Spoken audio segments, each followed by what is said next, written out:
ከአላህ በኋላ እናቷ እንጂ ማንም የሌላት አንድ ምስኪን ወጣት ሴት ነበረች።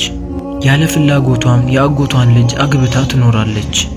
የአጎቷ ልጅ በጣም ጨካኝና ሁል ጊዜ ሚስቱን እንደ ሰራተኛ ያሰራትና ይመታት ነበር። ጭካኔውና ቅጣቱ ሲበረታባት ምንም ነገር ማድረግ ማትችል አሮጊት እናቷ ጋር ሄዳ እያለቀሰች የባሏን ግፍና በደል ትነግራታለች። እናቷም ምንም አቅም ስለሌላት እሷን ከማባበልና ከማጽናናት ውጪ ሌላን ነገር ማድረግ አትችልም ነበር። ልጅቷም ይህን ተግባሯን ባሏ ሲበረታባትና ሲጨክንባት እናቷ ጋር እየመጣች ማልቀሷን ቀጠለች። በዚህም ሁኔታ ላይ ሳለች የአሮጊት እናቷ አጀል ይደርሳል።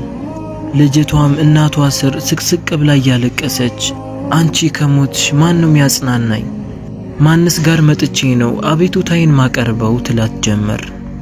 እናቷም አብሽሪ፣ እኔ ከሞትኩ በኋላ ሲጨንቅሽና ነገራቶች ሲጠብብሽ ውዱ አድርገሽ መስገጃሽን ይዘሽ እኔ ቤት ነይ፣ ከዛም 2 ረካዓ ሰግደሽ አላህን ለምኝ፣ አቤቱታሽንም ለሱ አሰሚው ብላ መከረቻት።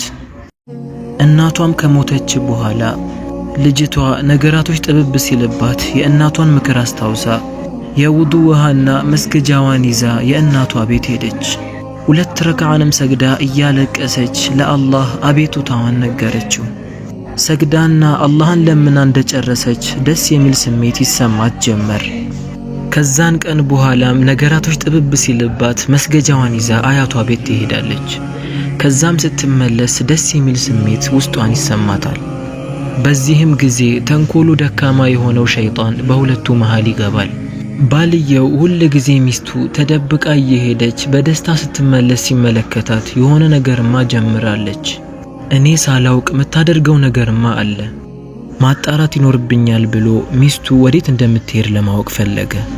በቀጣዩ ቀንም ሚስቱ እንደተለመደው ወደ እናቷ ቤት እየሄደች ሳለ ባሏ እሷ ሳታየው ይከታተላት ጀመር። ምስኪኗም ልጅ እንደተለመደው ውዱ አድርጋ መስገጃዋን አንጥፋ አላህን መለመን ጀመረች።